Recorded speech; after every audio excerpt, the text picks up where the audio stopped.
Welcome to Awkward Chats, where we take you on a hilarious journey behind the scenes of our travel adventures, and it can get a little awkward. I'm Nacy. And I'm Gary. And together, we make up Lost Girl in Tomorrowland, our YouTube channel, where we go on fun adventures all across the U.S. But that wasn't enough. We wanted a place where we could talk about the real behind the scenes that goes into producing our channel. Awkward Chats is your ticket to the real, unfiltered side of our travel adventures and a place where we can start your awkward conversations. So buckle up and get ready for an adventure full of laughter, mishaps, and of course, awkward topics. You can find new episodes every month, everywhere you get your podcast. This is Awkward Chats. All right, welcome back to another episode of Awkward Quickies. Yeah, we're going to talk today about how we do restaurant reviews because we get that question a lot. Yeah, so it's definitely something we've cultivated over the last several years, really, if you think about it. Because when I first started the channel, way back when, just doing Disney stuff, I didn't really know how we wanted to do it. It kind of started with not really feeling comfortable talking about the food as we were eating it. It was more like we would film the food, go back home, debrief it, and then I would just like overlay the footage over our debrief. And I think the more that I went back and I watched those videos, the more I was like, it doesn't make me, when I watch it, feel like I'm experiencing the experience with the person I'm watching. Yeah, I think for me, it starts with first, obviously, you want to show the food because a lot of people are just tuning in to see what the food looks like. So it's a big concern to make sure that we're sort of showing what those food things look like. And then second is I want it to feel like you're in the restaurant. I don't want it to be just a voiceover. I mean, with the AI, especially lately, if you do voiceovers, they just look like AI videos, and that's not what I'm shooting for when we're doing them. And there was definitely a bit of a technical issue we had to kind of overcome to be able to do in restaurant dining. We had to have a good mic. Especially in Disney. Yeah, really anywhere lately, it seems like, because even today we dined at the Bellagio, which was fantastic. Be on the lookout for that on the channel. But when everything around you is loud, you don't realize that sometimes the microphone actually picks up other things versus your actual voice. Yeah, and the channel's Lost Girl in Tomorrowland, in case you're looking for that on YouTube. But yeah, I agree. One of the pieces was getting a mic. First, we tried the Rode Pro mics, the wireless stuff, and it's good. They work. It's just the batteries are not as reliable as I'd like to be after a year, so we've kind of moved away from that. Now we have a Sony boom mic that we use, an ECM Or one. you could be like me and lose them in your car and spend an hour and a half combing a casino. Yep. Trying to find it because it came off in the car. Yep. And you could pick up a signal, but you didn't know where it was. That was a fun night. So we obviously needed to kind of get away from the wireless mics. They work, but they're not good for long reviews or dining experiences. Yeah, I like them. The only thing it doesn't pick up very well is the surrounding sound. So I think one thing that we try to balance is actually portraying what the audio sounds like in the restaurant. Because a lot of restaurants, especially at Disney, are super loud. In casinos, it's kind of the same way. They're super loud. So do you want to go to a $400 steak experience that literally you're yelling to your partner to be able to hear them? We kind of want to relay that through the video. And then we get to the food. Yeah. Which is a huge part of it. So I think when we're trying a new place, for the most part, we try to get a variety of things. We try not to order the same things between the two of us so that we can share amongst each other. Also, a big tell for us too, especially if we go to Mexican restaurants, is we usually start with like salsa. Yes. Or appetizers before we even dig into our main course, only because we feel that if those lack, there's no going up from there. So we just it's kind of a way for us to test the waters of, do we think it's worth ordering a large amount of food? Yeah. Or should we just keep it simple? Well, we actually discovered this trick prior to even doing YouTube. We were traveling a lot, so we were eating a lot of different places. And I remember the really, really, that one sticks out in my mind. It was the best barbecue joint in Georgia. This was prior to us vlogging. If we had vlogged, we would have vlogged it at the time, honestly. We saw these billboards on the road, and it's like, oh, it's the best barbecue in Georgia. And it was in the Macon bypass. And we're like, okay, well, that's a good place to stop. We'll grab some food. We were on our way, I think, from like Gainesville, maybe. Maybe it was Cape Coral, but I think it was Gainesville. And like, we get to this restaurant, and we go inside, and The bathroom. we got to the bathroom, yeah. And it was just absolutely disgusting. Like, it was like a truck stop, middle of nowhere type bathroom. And Yeah. we weren't in the middle of nowhere. We weren't. We were right outside Macon, Yeah. honestly. So it was like right by, and Macon's like the third biggest city in Georgia. So it's a big city for Georgia. The toilets were obviously, the bathroom was horrendous. But then we got the appetizers, and they were just crappy.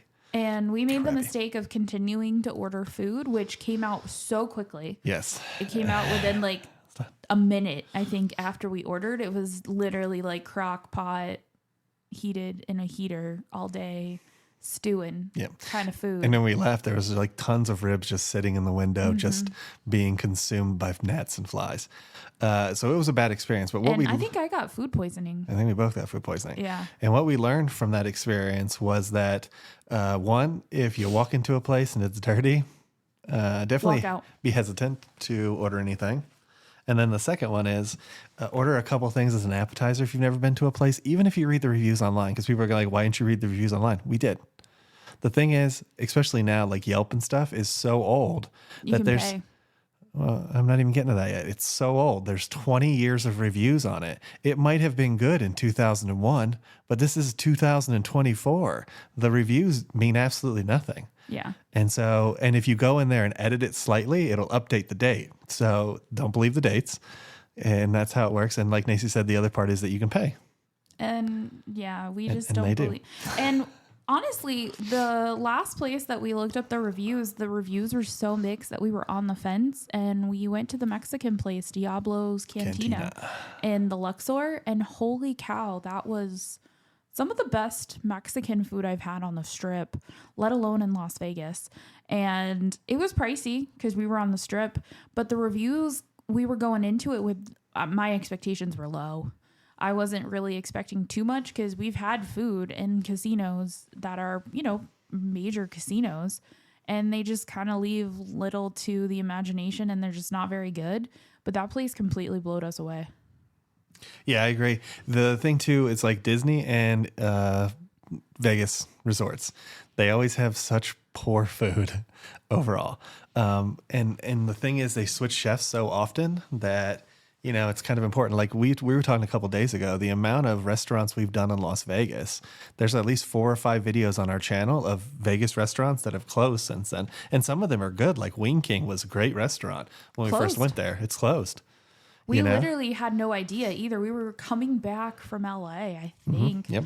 Or maybe the airport, somewhere. We were coming back and we're like, hey, let's get some wings. We'll just pick them up, take them to go, and we'll go back to the house. They're pricey. They were very expensive, but we were like, it's worth it. We drive up there. Closed. The sign's still up on the billboard on the interstate. Like you wouldn't know unless you went there. But there's restaurants like... there's restaurants that we've been to that I would like to mention, but I don't want to just throw them out here right now.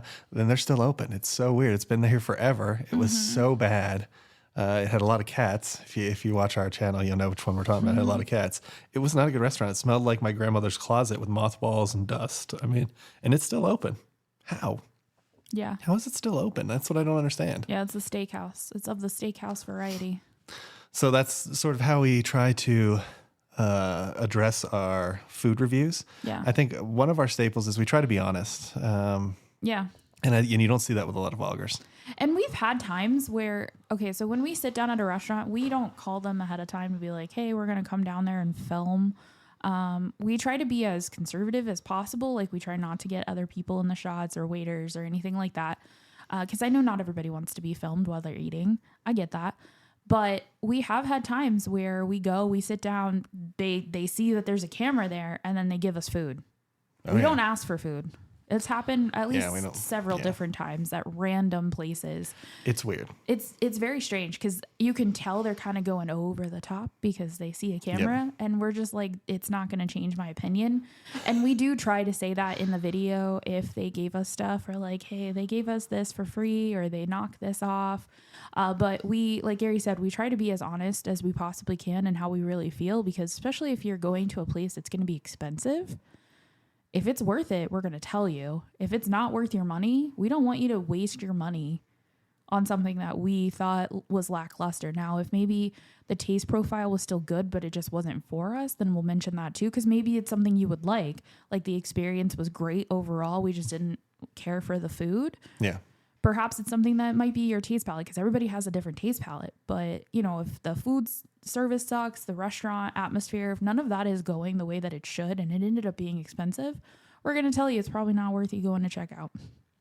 Yeah, I think we start out with ambiance, because obviously we see the restaurant, we try to show it. We rate that on a certain scale, but we're pretty generous unless it's really bad or really amazing. We're only going to mention in passing. I feel like it's the same with service. Typically, service is about average. There's nothing really special about it. Occasionally, you get really great ones, and we'll mention that. And really bad ones, we'll mention. But we try not to dwell on that, because you could have a different waiter and a different experience. And we've had it at the same restaurants almost consecutively nights, and it was like we had a totally different experience. And sometimes that person could be having a bad day, and we just happen to be in their space. Right. So we try to not dwell too much on that stuff, but we do mention it, like with the Lotus of Siam, when it took like 15, 20 minutes just to get a soda. We mentioned it in the video.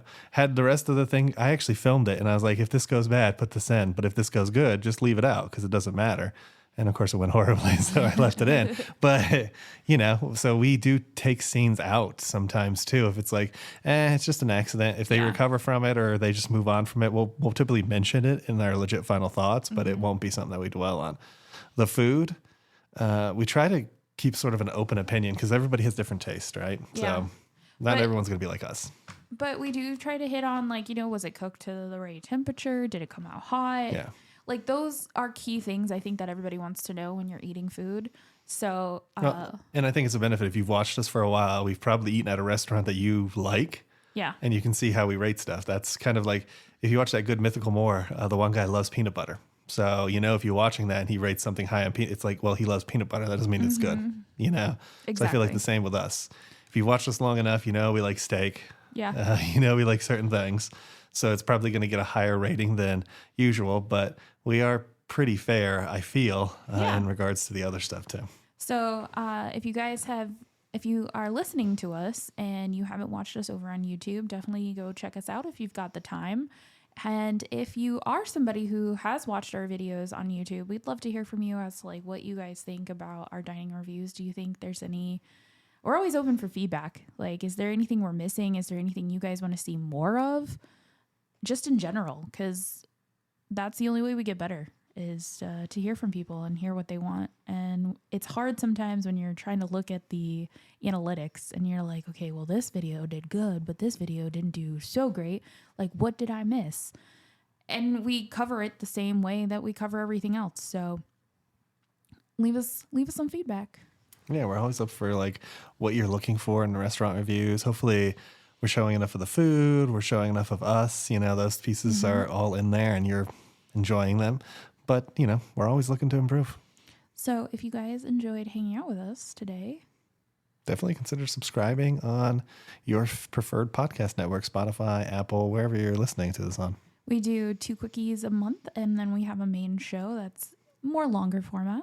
And we just want to bring you guys some quickies to brighten up your week. Yeah, trying to make you laugh. Because, you know, if you went to the greatest place in Georgia for barbecue, you definitely would be disappointed as well. Yeah. Laugh Especially at when us. you got to make Don't go there yourself. Actually, I think that place is closed. Who knows? It probably just opened under a different name. That's how it works in the South. That's how it works in Georgia. Yep. All right, y'all. Well, we'll see you on the next one. See you on the next one. Bye, everybody. Bye.